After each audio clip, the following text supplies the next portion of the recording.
Welkom jullie ook allemaal.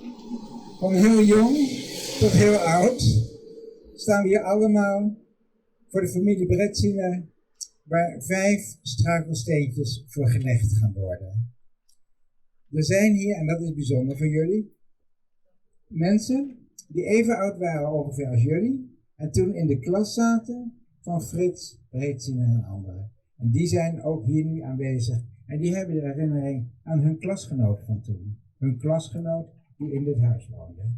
Dus het is wel bijzonder, moet ik zeggen, dat we op zo'n manier en met hele jonge mensen en met hele oude mensen 77 jaar geleden op school zaten, hier aanwezig kunnen zijn. In dit huis aan de Akersteenweg 33, toen nummer 21, woonde de familie Bretsiner. Deze familie bestond uit vader Slama, moeder Golda, de dochters Adel en Erna en de zoon Frits. Vader Slama werd geboren op 1 januari 1897 in Polen. Hij trouwde met Golda. Golda werd geboren op 1 september 1900, ook in Polen. Vader Slama en zijn vrouw Golda zijn vanuit Polen naar Duitsland gevlucht. Naar het plaatsje Hamborn, dat nu bij de stad Duisburg hoort. Zij trouwden in Hamborn op 29 november 1921. Hij was 24 jaar en zij 21 jaar. In hun huis in Hamborn werden alle 3 de kinderen geboren. Nadat Hitler in 1933 aan de macht kwam, zijn ze naar Nederland gevlucht en gingen in dit huis wonen op 28 februari 1934. Vader Slamer was kleermaker en de mensen uit de buurt zagen hem in de bekende kleermakerszit zitten op de benedenverdieping van dit huis. De 3 kinderen waren toen 11, 10 en 6 jaar oud en ze gingen naar school. De meisjes gingen in Maastricht naar school, want zij mochten niet naar de katholieke Sint-Anna-school in Heer, omdat ze Joden waren. Frits mocht wel naar de school in Heer, omdat het een openbare school was. Adel en Erna en Frits hebben heel snel Nederlands geleerd. Thuis spraken zij waarschijnlijk Jiddisch. De plek waar wij nu staan hoorde toen nog niet tot Maastricht, maar tot het zelfstandige dorpje Heer. Tot 1 juli 1970 een zelfstandige gemeente. De burgemeester van dat dorp liet veel Joodse vluchtelingen uit Duitsland toe in zijn gemeente. Ook in Ambi werden veel vluchtelingen door de burgemeester van Ambi toegelaten. Zo komen er relatief veel Joden in de jaren 30 in Ambi en in Heer te wonen. Burgemeester Thomassen was van 1917 tot 1941 burgemeester van Heer. Hij was populair onder de bevolking en hij liet heel veel vluchtelingen toe in de jaren 30.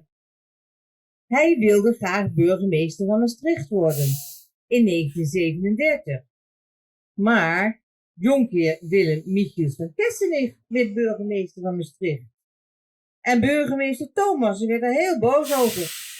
En uit boosheid werd hij lid van de foute politieke partij, de NSB, de Nationaal Socialistische Beweging, van Anton Mussert.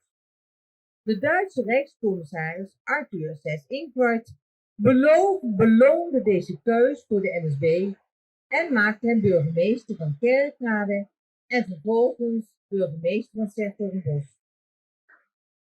Met de Jodenvervolging door de nazi's kwam aan de rust in 1942 een einde. In juli 1941 krijgen zij een persoonsbewijs met de aantekening dat ze Joods zijn. Uit documenten komt verder naar voren dat de radio moest worden ingeleverd en op 25 juni 1942 moesten Slama en Golda hun fietsen inleveren.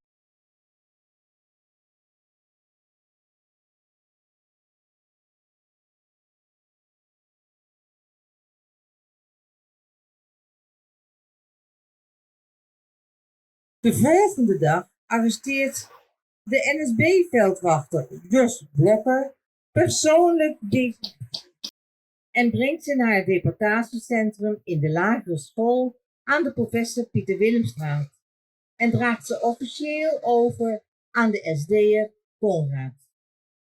Van het gezin Bretsine worden alleen Adèle en Erna door Jos Blokker gearresteerd en overgedragen aan de SD.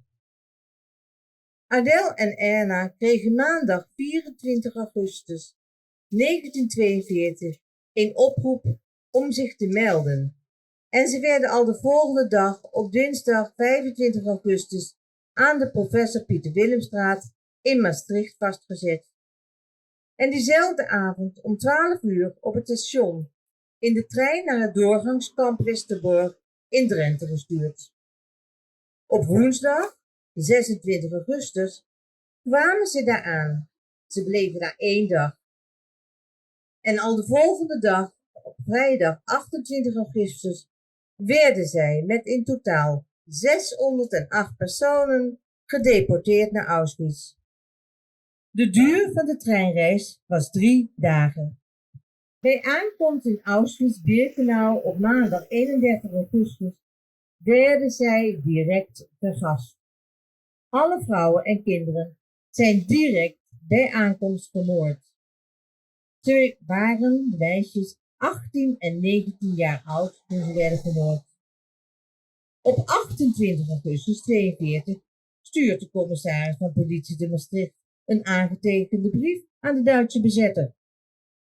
En hij zegt dat de vader Bretsine en moeder Bretsine en hun zoon geen oproepen zijn uitgereikt. Frits en zijn vader werden op 11 november door de politie met klop op deze deur gearresteerd en op transport gesteld naar Westerbork, waar zij op donderdag 12 november 1942 aankwamen. Een week later, op vrijdag 20 november, werden zij met in totaal 726 personen naar Auschwitz gedeporteerd. Deze trein arriveerde 23 november 42 in Auschwitz, waar de moeder Golda direct voor de gaskamer werd geselecteerd en dus op 42-jarige leeftijd is vermoord. De vader en zoon werden voor dwangarbeid geselecteerd in Auschwitz-Birkenau. Ook zij werden na 3 maanden samen vermoord in Auschwitz op 28 februari 1943. Slama was toen 46 jaar en Frits was toen 15 jaar. Met deze struikelsteentjes herdenken wij hen. De reden waarom ik mij hierbij zo betrokken voel, is dat Frits Bretsine de enige Joodse jongen was die ik van de 30 vermoorde Joodse mensen uit Heer heb gekend van de lagere school die lag waar nu de Albert Heijn is. Hij zat daar in de klas bij mijn oudere broer, omdat ze zo naamloos zijn ten onder gegaan. Hebben we de 4 nog levende klasgenoten van Frits uitgenodigd om hier aanwezig te zijn. De buurjongen van Frits, Willy Kusters, waarmee Frits heeft gespeeld, en hun buurmeisje Rika Jansen, hier in de rolstoel, zijn ook aanwezig. Rika heeft nog het poëziealbum bewaard, waarin de zusjes Adèle en Erna hun bijdragen hebben verwoord. De dagen snellen, o, leer ze tellen. Gebruik ze zuinig als kostelijk goud. Kort duren de uren, ras zijt ge oud. Laat je leven, je willen, je streven, als het wendt ten einden, je niet berouwt.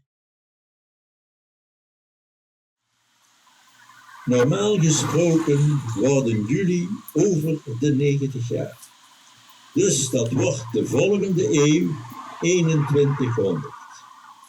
Wanneer dan één van jullie hier langs wandelt met kleinkinderen en vertelt over deze 5 vermoorde, volkomen onschuldige Joodse mensen, mogen wij tevreden zijn.